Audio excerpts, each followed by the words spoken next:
Morning guys, panibagong araw, panibagong ano na naman, tahan sa Lalamove.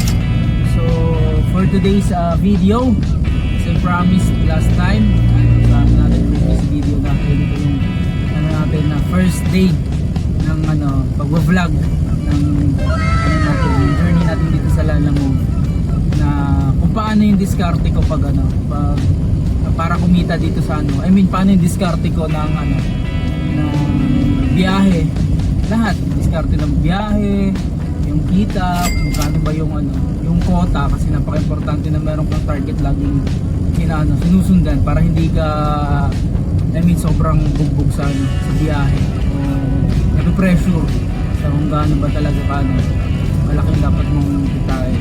So maganda yung binabalanse lang natin lahat.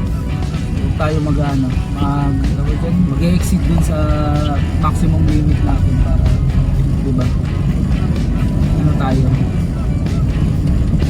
okay tayo, tsaka tayo healthy, enjoy lang tayo.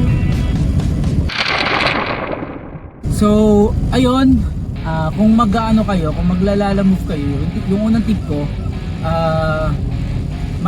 muna kayo, i-computing nyo kung magkano ba talaga yung total expenses nyo, yung mga binabayaran nyo monthly. So yung kasi, yung sitwasyon ko kasi, ganun yung ginawa ko. So para ma-maximize ko yung oras pati yung biyahe ko, as well as yung yung kita ko, kinumpit ko muna lahat yung mga dapat kong bayaran, yung dapat na pagkagastusan ko.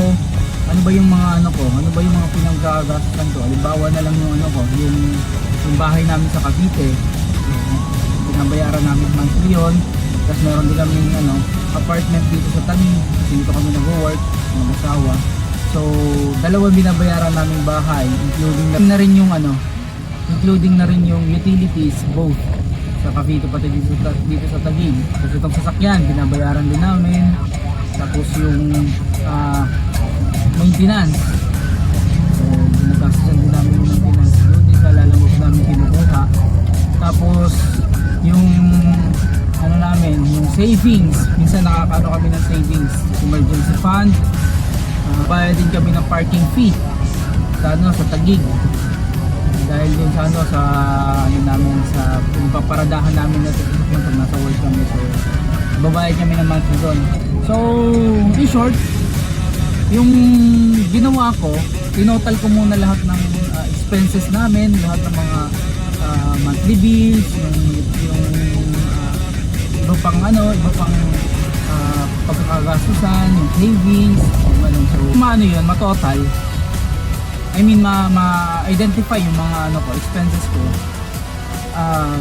Doon ko binase yung yung labas ko sa isang buwan. So since working ako, kami pala ng asawa ko, since working, every after work, every lumalabas.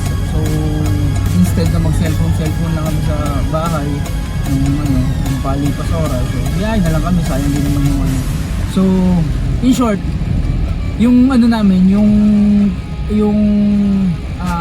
biyahe namin Monday to Friday, kapag may pasok, 6 PM start namin hanggang 6 PM hanggang either 11 or 10, minsan 10 hanggang 10 lang kami, kasi lang namin na kumita lang ng specific amount. So ganun ang ginagawa namin. So hindi kami nag-exceed doon. So basta ang makompute namin kung magkano yung total ng monthly namin expenses, yun yung goal na tinatarget namin. So kukumpitin ko yun sa kung ilang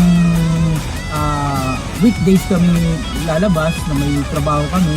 Tapos pag weekend naman, doon ibang rate naman yung hinahabol, yung ibang quota naman yung hinahabol namin, kasi medyo malaki yung namin dapat kita, kasi buong araw yung biyahe noon o maghapon. So mag-start kami pag weekend, either 7 ng umaga or 8, kung medyo late na gising, mga 9. So hanggang hanggang hapon, hanggang 4 or 5 PM. Pero depende, pag nisipag din ako talaga lumabas, minsan sumasagad talaga ako ng alas 10 ng gabi o alas 9. So malaki talaga ang kita pag weekend, pero kalaban mo lagi talaga, lalo pag Sabado, yung sobrang traffic talaga. So, nag-window ako ng biyahe. So, ibig sabihin, hindi ako dire-diretso. So, bibiyahe ako ng umaga, pag medyo alam kong maluwag-luwag yung kalsada, hindi ganun ma-traffic. So, sinto ako ng alam kong rush hour. Tapos bibiyahe ulit ako ng medyo alam kong maluwag, like mga 11 to 2. Kaso nga lang medyo matumal yan. So tsambahan lang din kapag maraming bookings. So kapag nabubuo talaga namin yung isang buong buwang biyahe na hindi kami pumapalya, wala kami fulfill na namin yung monthly expenses namin na kailangan paglaanan. Tapos nag-i-exceed pa kami ng yan, lahat pati savings. So nabubuo namin yan. Meron pa kaming extra paggastos. Tapos yun pala, lahat kasi ng hindi ko na kasi sinama yung food expense namin kasi kada labas namin, matik yan, lagi na kami allocated na pangkain talaga. Ito rin namin kinukuha lahat. So parang